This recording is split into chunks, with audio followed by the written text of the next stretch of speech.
Estás escuchando Café con Luber, con la conducción de María José Lubertino. Toda la actualidad con una mirada diversa y feminista. Café con Luber, por Radio Sónica. Pueblos varios, periferias, colonias y poblas somos varias, las que ya no se conforman, nos callamos, escribimos ahora nuestra historia exigiendo el derecho de existir en la memoria. Hola, ¿cómo están? Bueno, otra semana más aquí en Café con Luber, arrancando julio, ya increíble. Estamos avanzando a mitad del año, a todo vapor. Bueno, muy bien. Me alegra muchísimo tener que hoy algunas invitadas especiales. Tenemos un nuevo programa vinculado a nuestro proyecto de la Asociación Ciudadana por los Derechos Humanos llamado Maravilla de Mujeres contra la Violencia. Les hemos contado varias veces y por supuesto les hemos contado que estamos trabajando especialmente con el apoyo del Fondo Fiduciario de Naciones Unidas para acabar con la violencia contra las mujeres. Trabajamos muy estrechamente con la Red de Mujeres para la Justicia, Liderar Mujer, AMUNRA, ATA, APA, la CTA, la Secretaría de Discapacidad y por supuesto estamos trabajando muy fuertemente para intentar llevar adelante todo lo que tiene que ver con el empoderamiento de las mujeres de sectores más vulnerabilizados para poder acabar con la violencia contra las mujeres, prevenirla, etcétera. Me parece muy importante el aspecto que vamos a abordar en el programa de hoy, que es el del acceso a la justicia y también la interseccionalidad, esta mirada desde los derechos humanos que incorpora las diversidades, porque si bien hay femicidios, uno por día, si bien hay violencia contra las mujeres que no cesa y hemos tenido los graves casos en el último tiempo de Cecilia y bueno, desenlaces terribles y fatales en muchos de los casos que vamos siguiendo día a día en los medios de comunicación, fundamentalmente nos ocupa y nos preocupa que las mujeres de los sectores más vulnerabilizados, mujeres con discapacidad, mujeres migrantes, trans, no binarias, puedan tener toda la información, puedan estar en condiciones de trabajar empoderadamente en las organizaciones de la sociedad civil sobre estos temas y fundamentalmente de poder acceder a la justicia.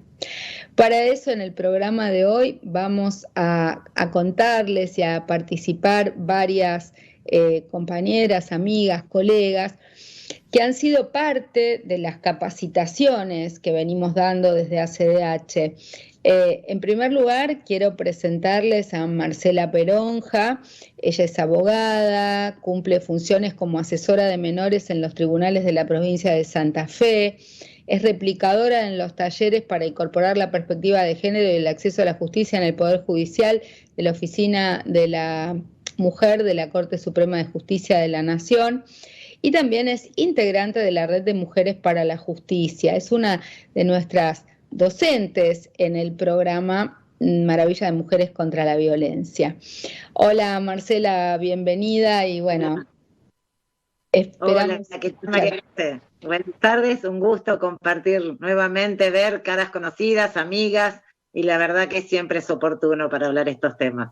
Bueno, contanos un poco qué pasó en esos talleres de capacitación para el acceso a la justicia desde una perspectiva de interseccionalidad, los objetivos, qué logros, qué estuvimos haciendo desde este programa y cómo ves cómo vamos a seguir. Lo que veo, por supuesto, que siempre es muy, muy bueno y muy venidero, va a ser siempre mucho mejor porque realmente los resultados hoy están dando cuenta de esa labor, ¿no?, que venimos haciendo ya hace más de un año. La importancia, empezamos a trabajar y a replicar estas capacitaciones en violencia con sectores y particularmente con mujeres, donde vos bien decías, la interseccionalidad no es casual esa elección, son interseccionalidades donde la vulnerabilidad se expresa en forma dramática, también en las estadísticas, en los informes, como vos bien decías recientemente, porque la discriminación contra la mujer no la sufrimos todas iguales. Hay particulares condiciones de vulnerabilidad que nos condicionan a la hora del ejercicio de nuestros derechos y, por supuesto, también cuando las mujeres somos víctimas de violencia. Y hemos trabajado entonces con mujeres con discapacidad y con ese colectivo hemos trabajado las situaciones de violencia y el acceso a la justicia particularmente. Lo mismo en el materia de migración, con las mujeres migrantes, que tan específicamente también ahí se produce vulneraciones particulares, porque esta violencia también es una violencia institucional, una violencia donde impacta directamente en las familias.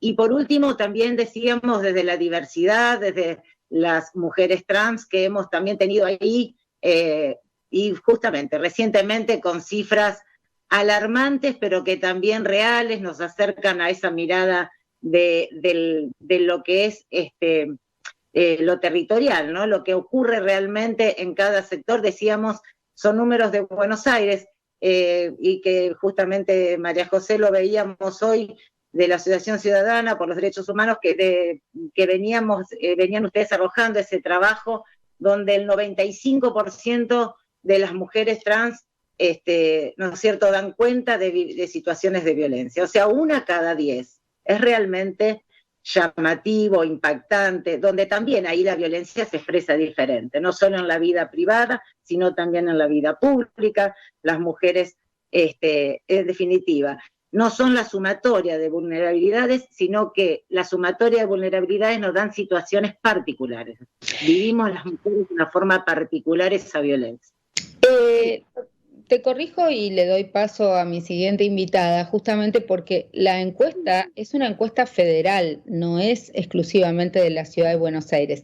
Y para contarnos un poquito de esto, le doy paso a Analía del Franco. Ella es consultora, socióloga. ¿Me permitís que voy a hacer una aclaración? Principales investigadoras en este trabajo que estamos llevando adelante, en esta investigación en profundidad que desarrollamos para ver qué pasa con la violencia hacia mujeres con discapacidad, hacia mujeres migrantes, hacia mujeres trans.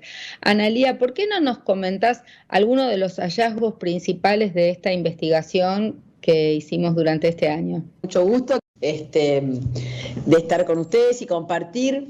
Efectivamente, Marcela, fueron 300 casos de una encuesta autoadministrada que la mandamos por mail.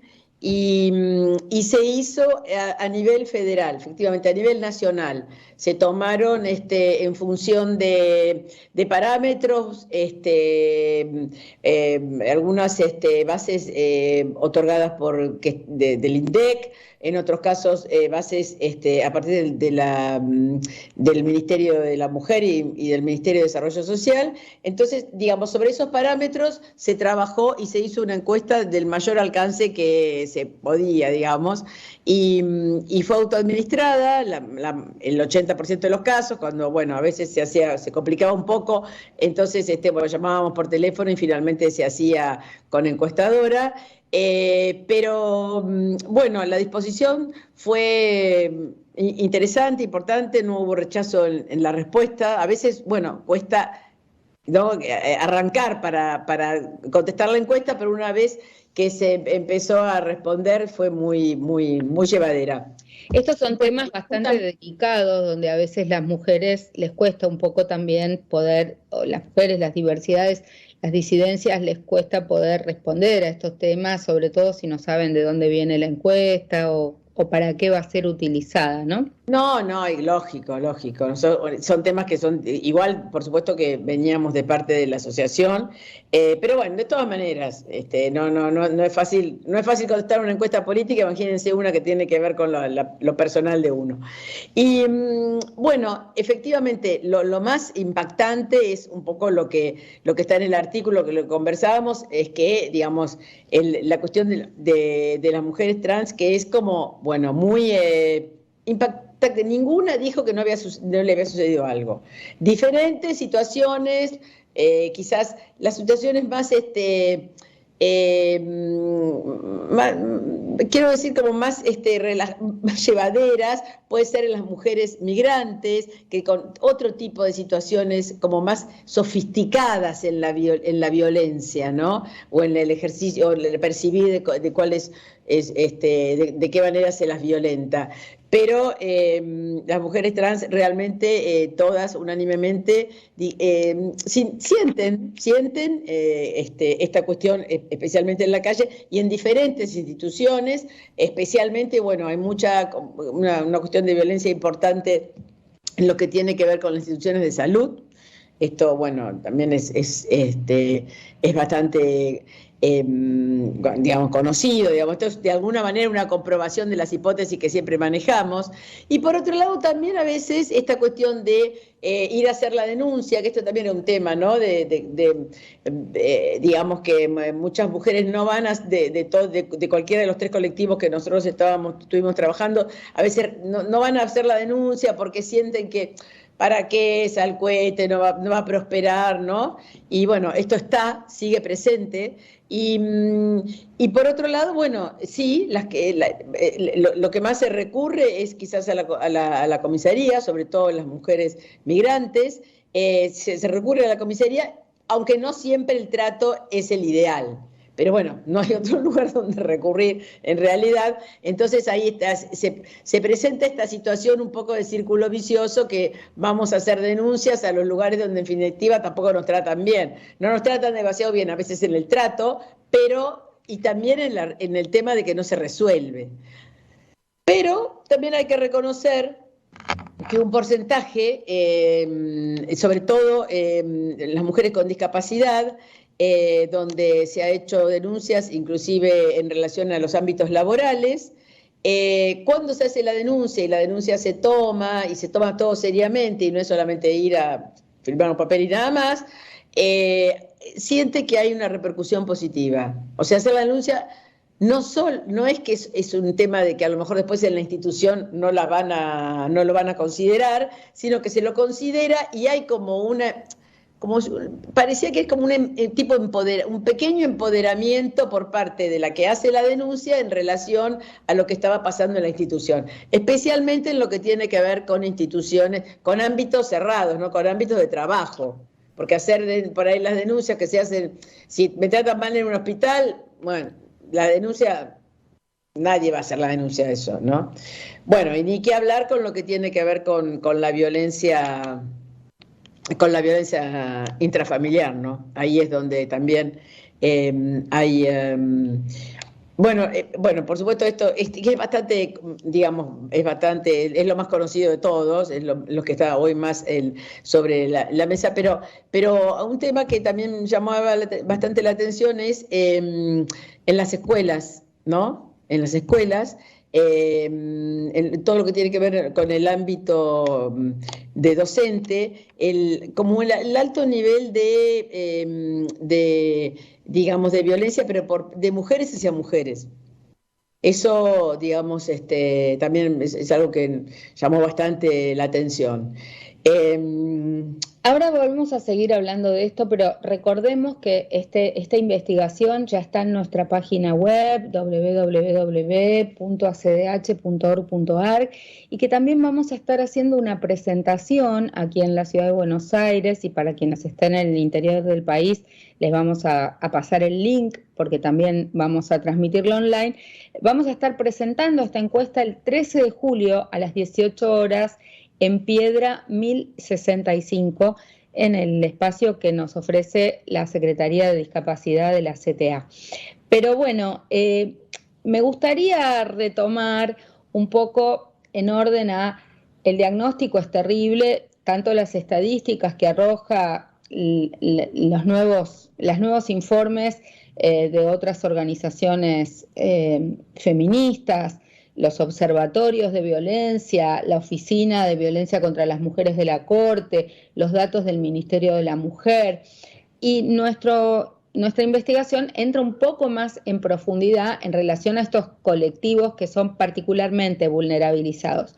Pero lo interesante es que podamos también en el programa de hoy profundizar un poco sobre las alternativas, las formas, las expectativas para producir algunos cambios. Por eso hicimos el taller de acceso a la justicia, porque creemos que hay grupos a los que les falta información, pero también creemos que hay, incluso al interior del Poder Judicial, muchísima gente muy predispuesta para poder incorporar nuevas herramientas, mejorar los procedimientos. Le voy a preguntar a Carla Guarinoni, que fue una de las tutoras de uno de estos, es abogada, por supuesto, integrante de es licenciada en psicología y especialista en psicología clínica y diplomada en violencia de género, docente y vicepresidenta de Liderar Mujer, y también ha sido otra de las colaboradoras y participantes de nuestro taller de violencia contra las mujeres. Trabaja muchísimo en la promoción de los centros integrales de la mujer en la ciudad de Buenos Aires.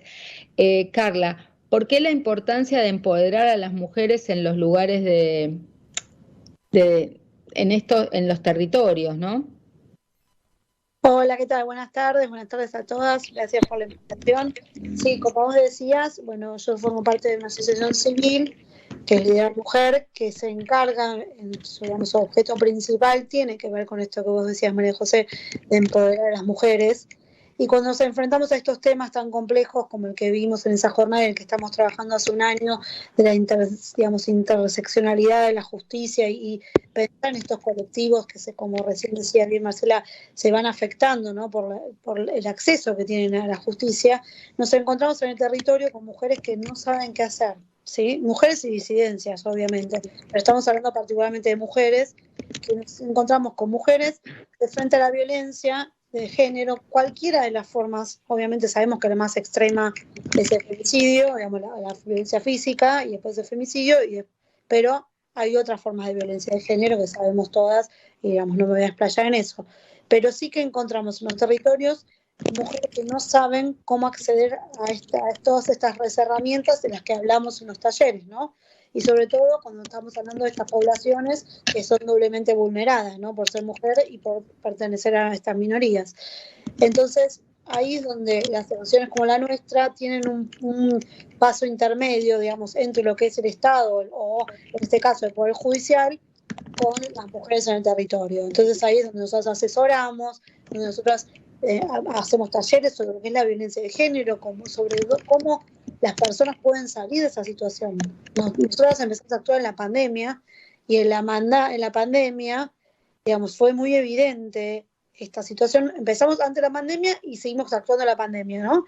Y fue muy evidente esta situación en la cual muchas mujeres estaban viviendo con su agresor. Ustedes saben, estas cifras no las tengo ni que dar, que saben que el lugar más peligroso para nosotras es nuestra casa, donde los femicidios más ocurren. Entonces, ¿cómo empoderar a las mujeres? Y yo creo que esta herramienta que tuvimos ese sábado, donde pudimos conversar entre nosotras, conversar con funcionarios judiciales, con operadores en el territorio, esa es una herramienta porque hay cosas que ni siquiera nosotros sabemos, ¿sí? Y estamos en los territorios actuando. Entonces, siempre la información es la primera vía. Y después, siempre el acompañamiento. Y el acompañamiento, bueno, yo soy psicóloga, desde la parte psicológica tiene que ver con una empatía y no revictimizar, que eso es cuando recién hablaban de el acceso a la comisaría, como la recién Marcela, bueno, acá hay un tema que no se tiene en cuenta. Cuando la persona se va a hacer la denuncia, en general es revictimizada totalmente, tiene que contar lo mismo una y otra vez adelante de distintas personas, y las personas terminan desistiendo, las mujeres terminan desistiendo muchas veces de estas situaciones, y ahí es donde vos decís, como vos decís, que el sistema llega tarde, ¿no? Digamos, como que el sistema llega una vez que ya la mujer pasó por todas las vulnerabilidades posibles y no podemos hacer nada frente a eso y ocurre lo peor que puede pasar muchas veces, que es el femicidio. Entonces, nosotros como asociación, digamos, de la vida intermedia, como asociación civil, nuestro propósito es justamente estar ahí donde, obviamente, no tenemos el poder del Estado y nunca lo vamos a tener, pero por lo menos asesorar y acompañar en este proceso. Y por eso es tan importante el acceso a la justicia y todo lo que seguimos en esa forma y lo que seguimos estudiando y trabajando para que en el territorio y ya sea los funcionarios judiciales, pero también los funcionarios policiales, las personas que están en el territorio trabajando con violencia, todos estemos en la misma sintonía, ¿no? La historia del feminismo y del movimiento de mujeres trabajando para visibilizar la violencia contra las mujeres, larga data ya desde la década del 80, desde cuando Carlos Monzón asesinó a su esposa Alicia Muñiz, el esfuerzo de las organizaciones no gubernamentales de mujeres. Ahora, por suerte, tenemos un Ministerio de las Mujeres que nos acompaña. Las estadísticas del Ministerio de las Mujeres se han estandarizado, se han homogeneizado. Es por primera vez en este año que tenemos los datos y el seguimiento de los casos online de las 25 jurisdicciones, pero todavía falta mucho por hacer y sobre todo en los niveles que tienen que ver con la prevención, con la seguridad, con el Poder Judicial, pero hay muchas juezas feministas involucradas. Por eso le quiero dar paso a Jimena Monsalve. Ella es jueza nacional de ejecución penal, presidenta de la Asociación Argentina de la Justicia de Ejecución Penal, vicepresidenta segunda de la Asociación Argentina de Justicia Terapéutica. Bienvenida, Jimena. Ella participó, fue una de las docentes del taller de capacitación de acceso a la justicia, interseccionalidad.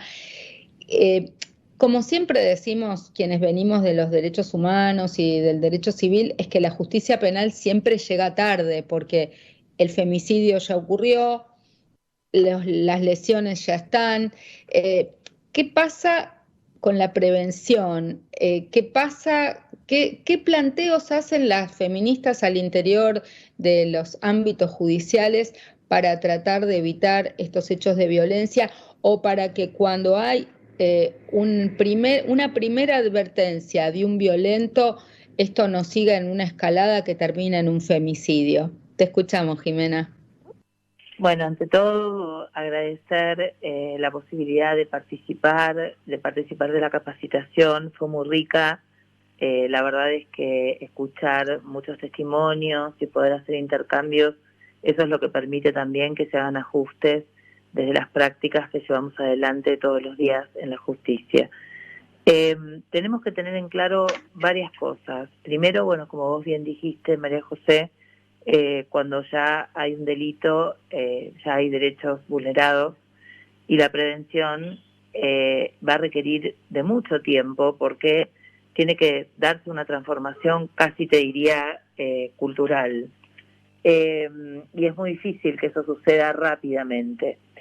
Lo que sí sabemos por las cifras, por las estadísticas, son varias cosas. Primero, por supuesto, que el lugar más peligroso para las mujeres hoy parece que es su casa. Tenemos una cifra que siempre ronda el 60%, tanto en relación al lugar físico del femicidio como a la cuestión vincular, quién es el femicida. Por otro lado, tenemos una serie de casos que comprenden denuncias de violencia de género o de abuso sexual, por ejemplo, que tienen, por supuesto, que se han incrementado a lo largo del tiempo, probablemente por una razón de visibilización, de que este tipo de situaciones no son parte de la normalidad de la vida de las personas. Pero también tenemos que saber que hay reincidencias, que son reincidencias policiales, o sea, de situaciones que se dan en comisarías. Tenemos reincidencias procesales, personas que están procesadas pero todavía no tienen una condena, y personas que están condenadas. En esos grupos hay posibilidades de trabajar, sobre todo cuando se aplica alguna medida alternativa al encarcelamiento, específicamente en programas que puedan desconstruir ciertas violencias, pero son procesos lentos. Y lo que no tenemos en este momento en Argentina correctamente implementado es una medición de cuál es el efecto que tienen estos programas en esas personas. Tenemos oferta irregular, no se repara en los contenidos específicos destinados a cada tipo de situación concreta de violencia. No cualquier programa o todo tipo de programa resulta útil para todo agresor. Y a su vez tenemos que entender también por qué denuncian las mujeres y por qué no denuncian las mujeres, porque muchas de las situaciones no llegan a ser judicializadas. Entonces a veces tenemos una situación puntual que ha sido puesta en conocimiento de la justicia, el circuito, como decía recién mi compañera que habló precedentemente, se va agotando, las mujeres se van cansando, no está todo en los expedientes, no toda la información con la que cuenta la justicia es la información real, porque las mujeres dejan de peregrinar por los lugares de acceso a la justicia por cansancio, porque tienen hijos o hijos a cargo, porque tienen situaciones de vida, tienen responsabilidades laborales, por 1000 razones. Entonces, bueno, todo esto hace que sea realmente complejo todavía ver en cifras o ver en resultados concretos un cambio, ¿no es cierto? No hemos logrado reducir de 2015 a 2023, que se toman cifras, no logramos reducir la cantidad de femicidios, no logramos reducir la cantidad de denuncias, y esto para mí tiene que ver con estos factores, ¿no? Es complicado.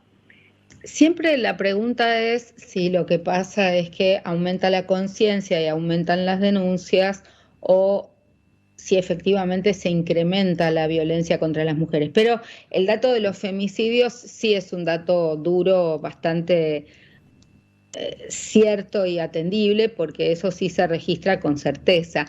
Pero nuestras docentes y el equipo está proponiéndose hacer un estudio comparativo de los protocolos de atención a la violencia en las distintas provincias, y particularmente cuál es la incorporación de la interseccionalidad y de las problemáticas de migrantes, trans, disidencias, mujeres con discapacidad en estos protocolos de violencia. ¿Qué vienen viendo hasta ahora, Marcela Peronja, en el análisis que están haciendo de estos protocolos? La mayoría de las provincias tienen o tiene.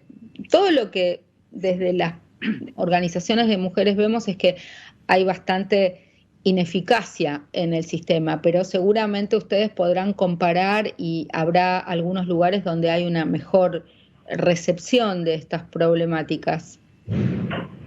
Sí, desde el punto de vista normativo, convengamos que, a ver, perspectiva de género, el Poder Judicial no es una voluntad de las mujeres feministas que integramos el Poder Judicial, sino que hay un deber legal. Hoy ya tenemos las convenciones, y digamos que entre las convenciones, recomendaciones, los seguimientos, dictámenes y opiniones consultivas, dictámenes de la Corte Interamericana, va formando todo un corpus normativo que ya es obligación hoy para cualquier funcionaria, funcionario, operador, operadora de la justicia. Lo que está ocurriendo, obviamente, comparto con Jimena, la mirada y en esto de llegar la respuesta en el sistema de justicia, sin lugar a dudas, que es lo que está pasando en los hechos, no las actuaciones. Y ahí es donde el protocolo parece como una herramienta importantísima, porque es estandarizar las actuaciones en función de estos estándares de derechos humanos. Y es lo mínimo, es decir, es el piso mínimo en el que una funcionario cumple en definitiva con estas normas convencionales y en definitiva con la protección y la respuesta integral a esa violencia que sufren las mujeres, en el caso particular. Decías vos antes, María José, que hacía la justicia hacia adentro. Nosotros desde la Red de Mujeres para la Justicia, que la doctora Monsalve también es integrante de la red, tenemos ahí una doble actuación. La preocupación, por supuesto, que es en una justicia con perspectiva de género, esto que decía, de actuar conforme a esas convenciones y a la normativa convencional que hoy es vigente, hoy es derecho vigente, y también en la violencia intrainstitucional que sufren las mujeres. Entonces es muy interesante esa mirada. Pero volviendo al tema de la respuesta, capacitación, que es lo que todos estamos hoy, los poderes judiciales provinciales en su mayoría, con replicaciones del programa de la Corte Suprema de Justicia de Nación, pero si no sus propios centros de capacitaciones los tienen. las estadísticas tan importantes como vos bien decías, los números. No hay política pública posible si no tenemos números claros, eso también es interesante. Y los protocolos. En materia de protocolos, ahí estamos realmente flojos en el sentido de que no hay actuaciones, mucho menos estandarizadas y generalizadas. Pero bueno, el protocolo tiene esa particularidad de las dos visiones. Lo normativo convencional que debemos respetar en toda actuación y aquella característica propia, territorial, del lugar en donde se desempeña esa respuesta que se le tiene que dar a las mujeres. Decíamos recién, ahí estamos hablando de las articulaciones con el sistema policial, articulaciones, digo sistema policial, pero que forma parte de los recursos judiciales, ¿no? Del sistema judicial de respuesta estatal, ¿no? Ante la violencia.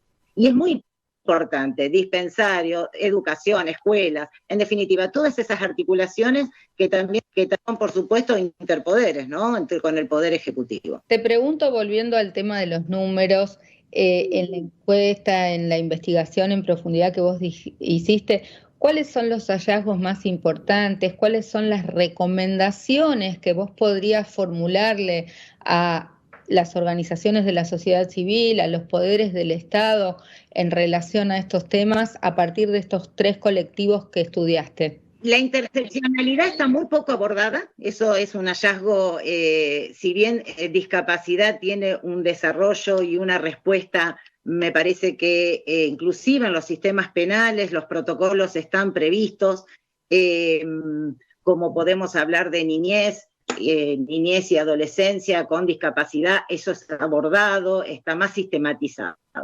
Y yo diría que el gran colectivo diversidad también tiene su puntualidad. El hallazgo tal vez es, por supuesto, en mujeres migrantes que está mucho más invisibilizado esa interseccionalidad.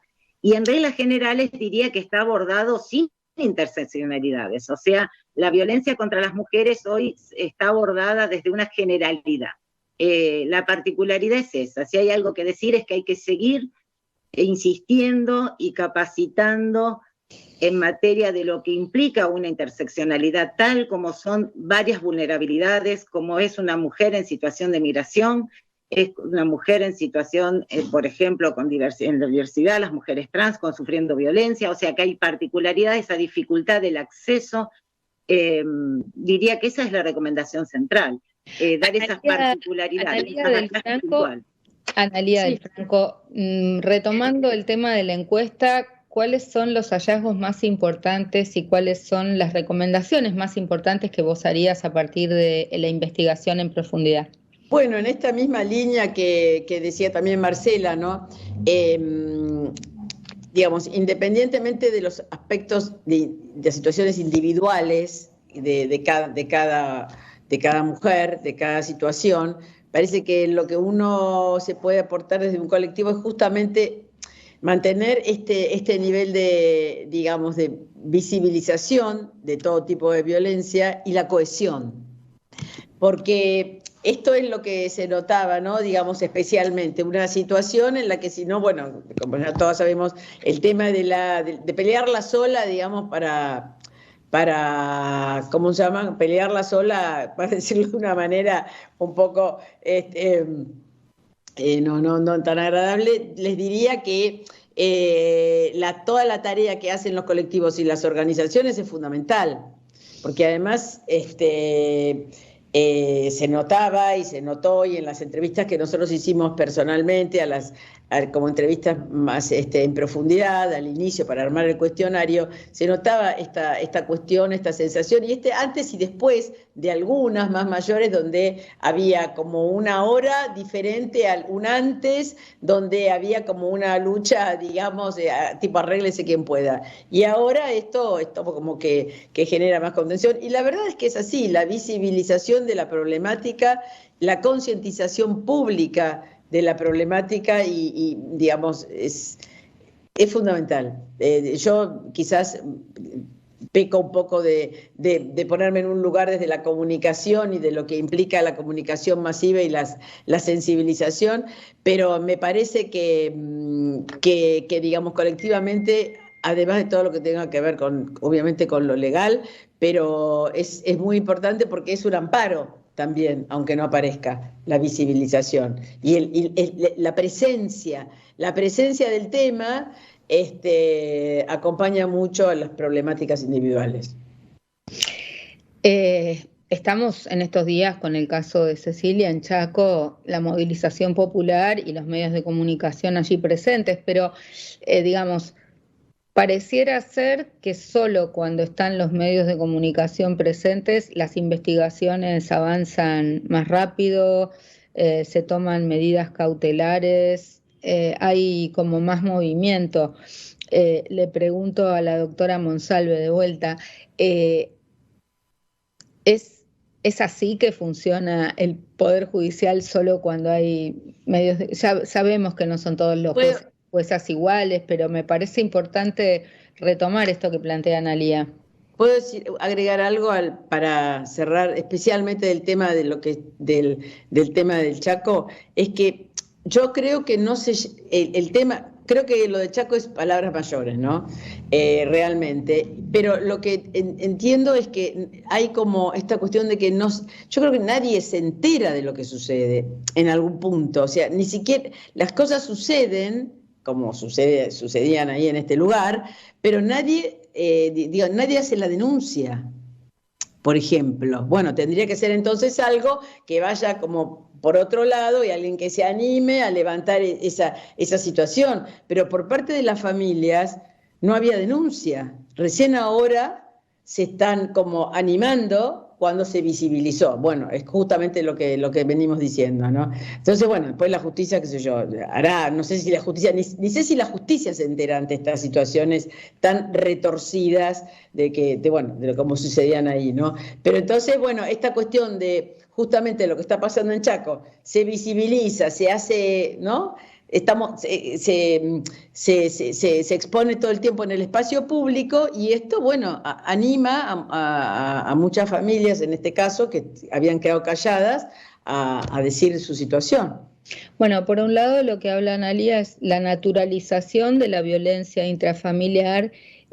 Tenemos muchísimos casos en el último tiempo donde niños, niñas golpeados, violados, nadie dice nada hasta que, bueno, lo terminan matando al niño, entonces salen los abuelos diciendo, bueno, que ellos sospechaban, que había denuncias.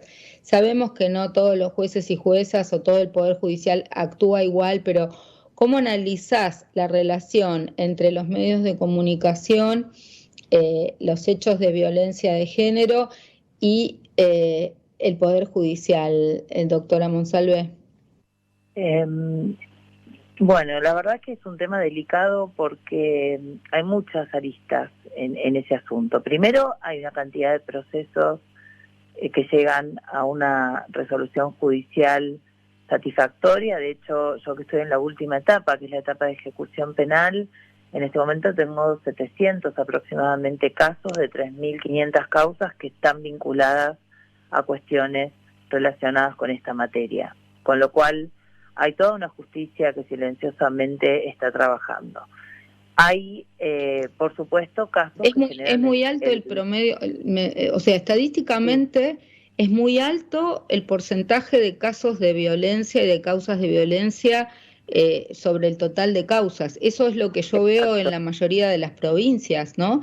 Estuve en Tierra del Fuego, donde concursé para el Superior Tribunal, y era apabullante desde mi punto de vista que la violencia de género sea en el ranking de tipos de causas penales lo primero, ¿no? Pero me parece que se repite bastante en todo el país.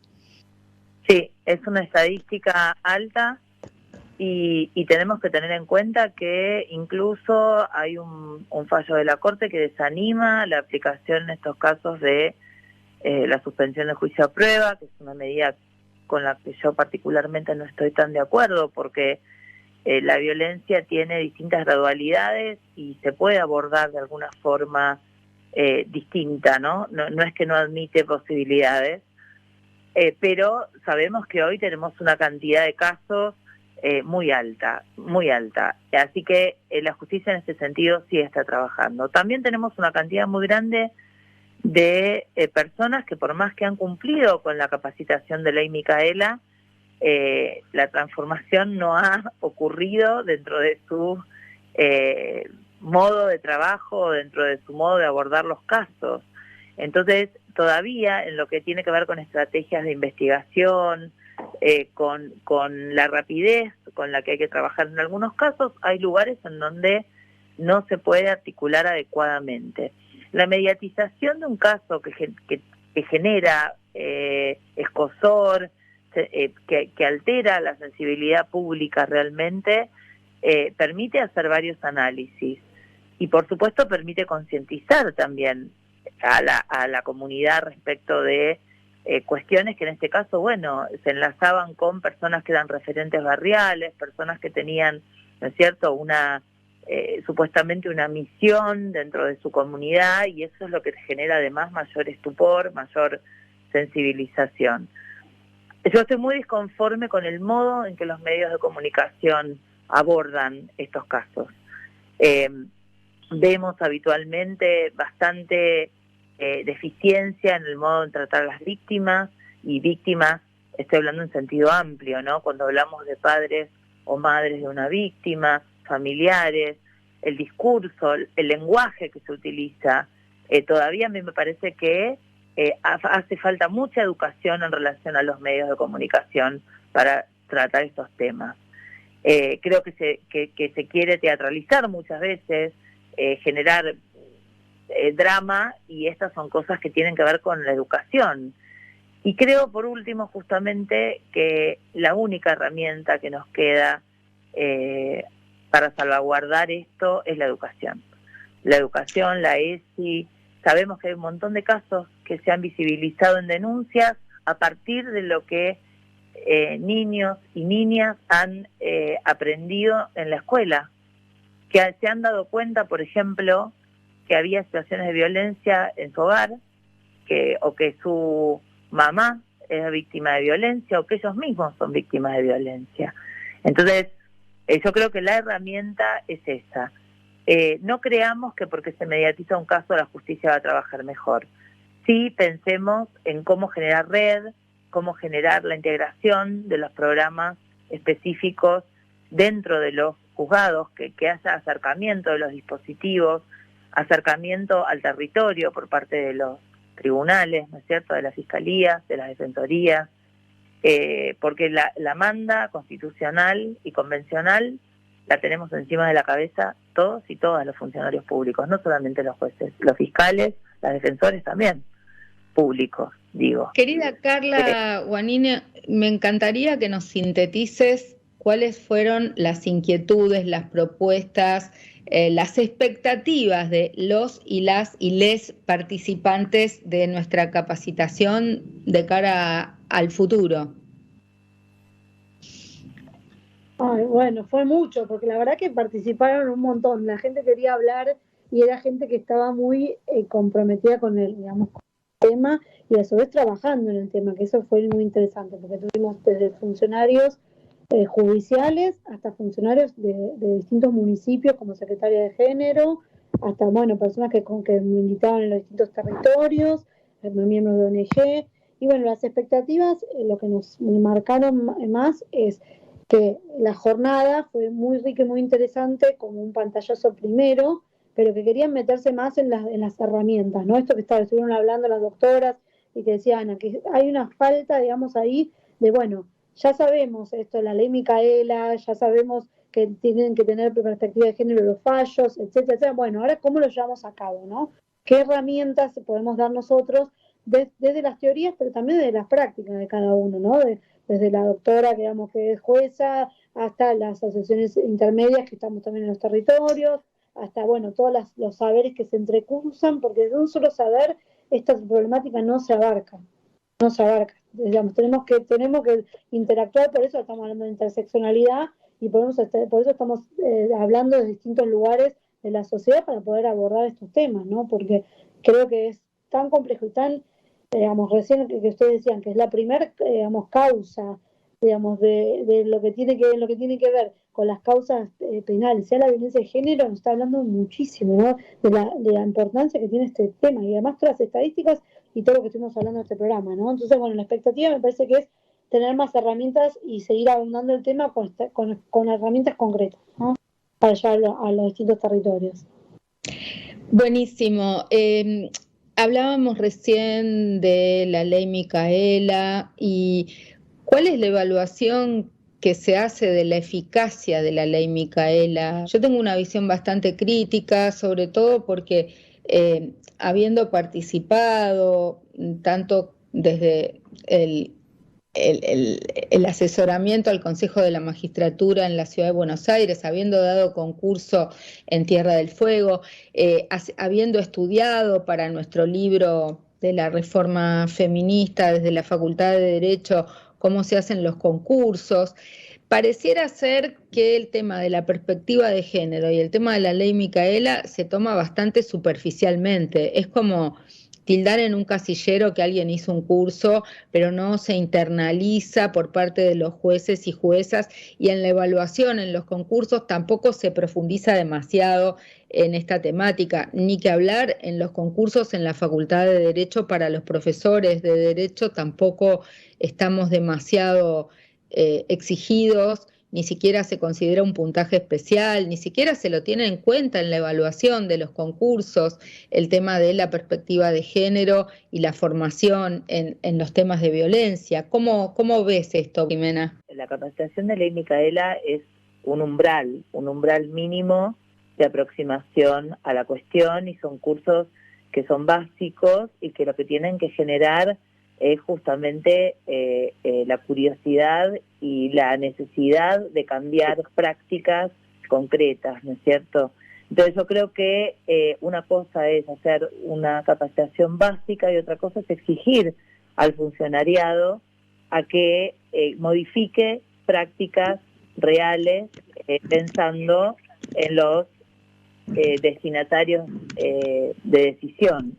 Me parece que ahí es a donde hay que avanzar, y también saber que ahora estamos en una situación probablemente más terrible que antes, porque ahora tenemos un montón de personas que repiten la teoría sobre perspectiva de género, pero que no creen absolutamente nada de lo que están diciendo de la boca para afuera.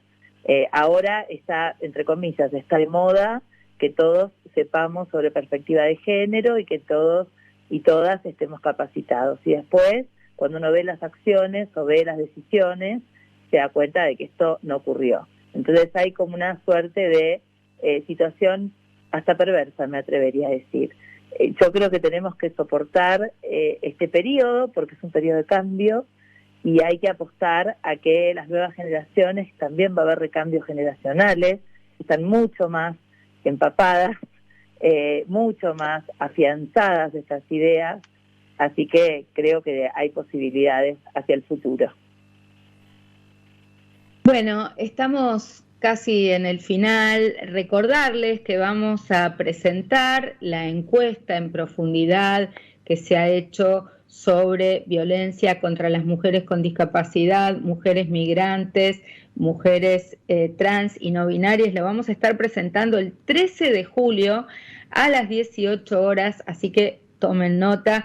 Vamos a estar en la CTA y allí en Moreno 1065, pero también para quienes están en otras provincias vamos a estar linkeando, vamos a estar poniendo un link para que lo puedan ver por internet, y por supuesto ya pueden ver nuestra encuesta en profundidad en la web de la Asociación Ciudadana por los Derechos Humanos, www.acdh.org.ar. Les agradezco muchísimo a nuestras invitadas de hoy, Marcela Peronja, Jimena Monsalve de la Red de Mujeres para la Justicia, Carla Guarinoni de Liderar Mujer y Analía del Franco, que ha sido nuestra investigadora principal en este relevamiento que hemos hecho de las violencias desde esta perspectiva interseccional. Nosotros agradecerle muchísimo al Fondo Fiduciario de Naciones Unidas para acabar con la violencia contra las mujeres y a todo el equipo de ACDH, de AMUNRA, de ATA, de APA, de CTA Discapacidad, que han venido trabajando y colaborando durante todo este año. Ya nos han aprobado la primera parte de este proyecto y entramos con toda energía prontito nomás en el segundo ciclo del proyecto, así que síganos en las redes sociales, en Twitter, en Instagram, en Facebook y acá en Radio Sónica, porque vamos a estar con nuevas capacitaciones para mujeres con discapacidad, mujeres migrantes, mujeres trans, no binarias, como todos los años. Así que muchas gracias a las 4 y será para todos ustedes hasta la semana que viene. Gracias. Pueblos, barrios, periferias, colonias y poblas somos varias las que ya no se conforman, nos callamos, escribimos ahora nuestra historia exigiendo el derecho de